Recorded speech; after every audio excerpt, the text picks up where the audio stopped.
Hoje é 1 de maio, estamos dando continuidade à leitura da Confissão Belga com os textos bíblicos da Palavra de Deus. Então, hoje, conforme prometido, vamos ler o artigo 29 da Confissão Belga, que tem por título As Marcas da Verdadeira e da Falsa Igreja. Diz assim o texto: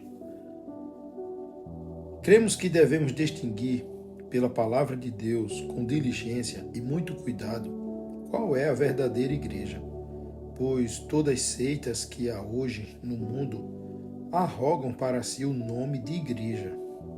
Texto bíblico nós temos Apocalipse 2:9, que diz assim: Conheço a tua tribulação, a tua pobreza, mas tu és rico, e a blasfêmia dos que a si mesmos se declaram judeus e não são, sendo antes sinagoga de Satanás. Continuando o texto, nos diz: Não falamos aqui dos hipócritas que se misturam aos fiéis da igreja, pois, embora participem visivelmente da igreja, não fazem parte dela. Romanos 9:6, que diz: E não pensemos que a palavra de Deus haja falhado, porque nem todos os de Israel são, de fato, israelita. Continuando o texto, nos diz: Mas falamos do corpo e da comunhão da verdadeira igreja, que se deve distinguir daquelas seitas que se dizem igreja. A igreja verdadeira é reconhecida pelas seguintes marcas. Ela pratica a pura pregação do Evangelho, e nós temos Gálatas 1:8, que diz: Mas ainda que nós, ou mesmo um anjo vindo do céu, vos pregue evangelho que vá além do que vos temos pregado, seja anátema. Também 1 Timóteo 3,15, que diz: Para que, se eu tardar, fique ciente de como se deve proceder na casa de Deus, que é a igreja do Deus vivo, coluna e baluarte da verdade.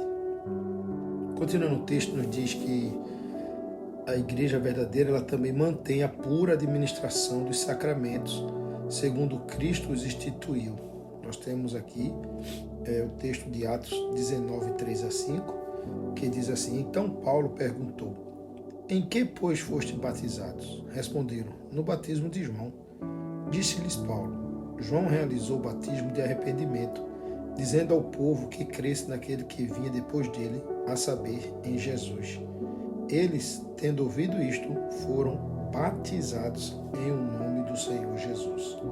Outro texto que nós podemos ler, 1 Coríntios, capítulo 11, versículo 20-29, que diz: Quando, pois, os reunis no mesmo lugar, não é a ceia do Senhor que comeis, porque ao comerdes, cada um toma antecipadamente a sua própria ceia, e há quem tenha fome, ao passo que há também quem se embriague.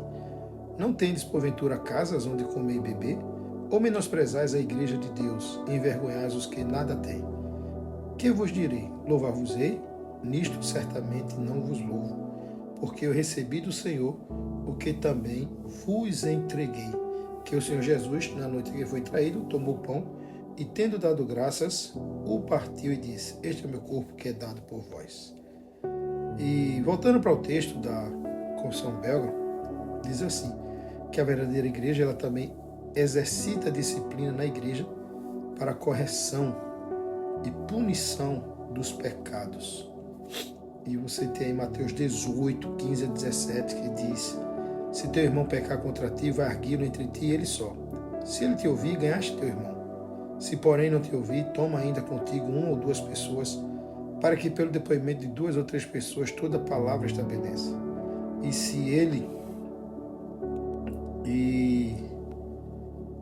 ele não atender, diz-o à igreja. E se recusar ouvir também a igreja, considera-o como gentil e publicano.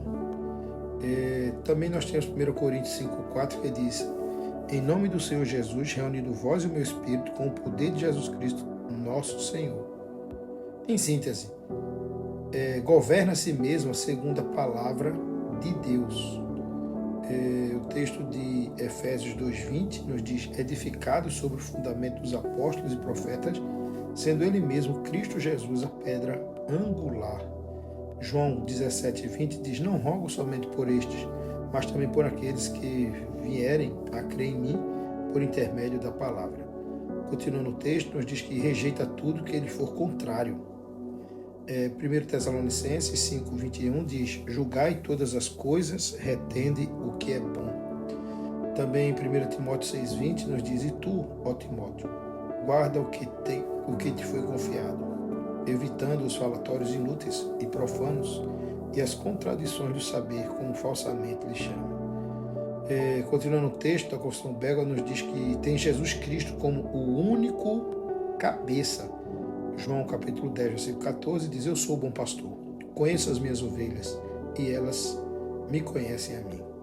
Também Efésios 5:23 diz: porque o marido é o cabeça da mulher, como também Cristo é o cabeça da igreja, sendo este mesmo Salvador do corpo. Continuando o texto, a Confissão Belga nos diz que assim se reconhece com certeza a verdadeira igreja, e ninguém tem o direito de se separar dela. Os que pertencem à igreja devem ser reconhecidos pelas marcas dos cristãos. Eles creem em Jesus Cristo como o único Salvador. João 1,12 diz que, mas a todos quantos receberam Deus o poder de serem feitos filhos de Deus, a saber os que creem no seu nome. Também nós temos 1 João 4,2 que diz: nisto reconheceis o Espírito de Deus. Todo espírito que confessa que Jesus Cristo veio em carne é de Deus. Eles também fogem do pecado e buscam por justiça.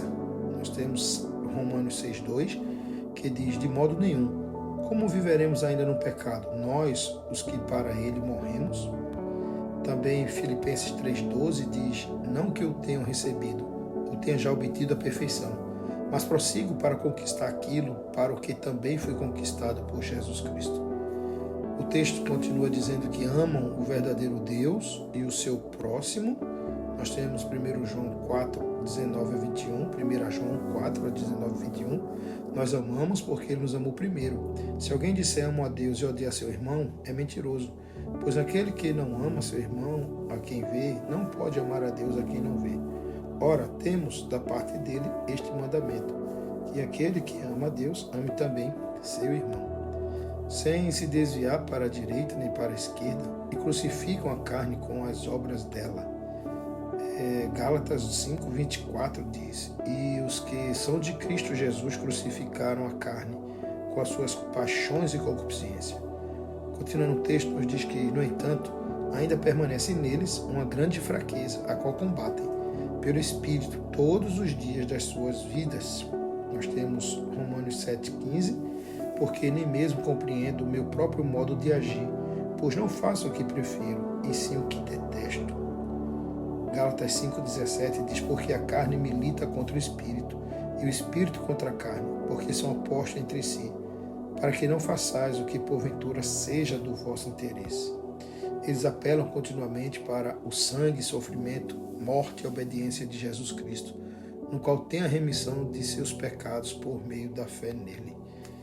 Então, Romanos 7:24 e o 25 diz: desventurado o homem que sou, quem me livrará do corpo desta morte? O versículo 25 diz: graças a Deus por Jesus Cristo, nosso Senhor, de maneira que eu de mim mesmo, com a mente, sou escravo da lei de Deus, mas segundo a carne, da lei do pecado. E também 1 João 7:9, que diz, capítulo 1, 7-9 de 1 João diz: se porém andarmos na luz, como ele está na luz, mantemos comunhão uns com os outros, e o sangue de Jesus, seu Filho, nos purifica de todo pecado. Se dissermos que não temos pecado nenhum, a nós mesmos nos enganamos e a verdade não está em nós. Se confessarmos nossos pecados, ele é fiel e justo para nos perdoar os pecados e nos purificar de toda injustiça. Agora, continuando o texto, nos diz: a falsa igreja, contudo, atribui mais autoridade a si mesma e às suas ordenanças do que a palavra de Deus. Não quer se submeter ao jugo de Cristo. Atos 4,17 nos diz: mas para que não haja maior divulgação entre o povo, ameacemo-los para que não mais falarem neste nome a quem quer que seja. 2 Timóteo 4,3 diz que: pois haverá tempo em que não suportarão a sã doutrina, pelo contrário, cercar-se-ão de mestres segundo as suas próprias cobiças, como que sentindo coceira nos ouvidos. E também, 2 João 9, todo aquele que ultrapassa a doutrina de Cristo e nela não permanece, não tem Deus. que permanece na doutrina, esse tem tanto o Pai como o Filho. Continuando o texto, nos diz que não administre os sacramentos conforme Cristo ordenou em sua palavra, mas acrescenta e subtrai deles o tanto quanto lhe convém. Baseia-se mais nos homens do que em Jesus Cristo. Persegue os que vivem de maneira santa, segundo a palavra de Deus, e aos que ele repreende os seus pecados, cobiças e idolatrias. João 16:2 nos diz: eles vos expulsarão das sinagogas, mas vem a hora em que todo que vos matar julgará com isso tributar culto a Deus. Então, pela distinção uma da outra, é fácil conhecer essas duas igrejas. Que o Senhor abençoe o seu dia e até amanhã, onde continuaremos o artigo 30 aqui no canal Vida Cristã Diária, se assim Deus permitir. O tema será o governo da igreja. Tenha um ótimo dia.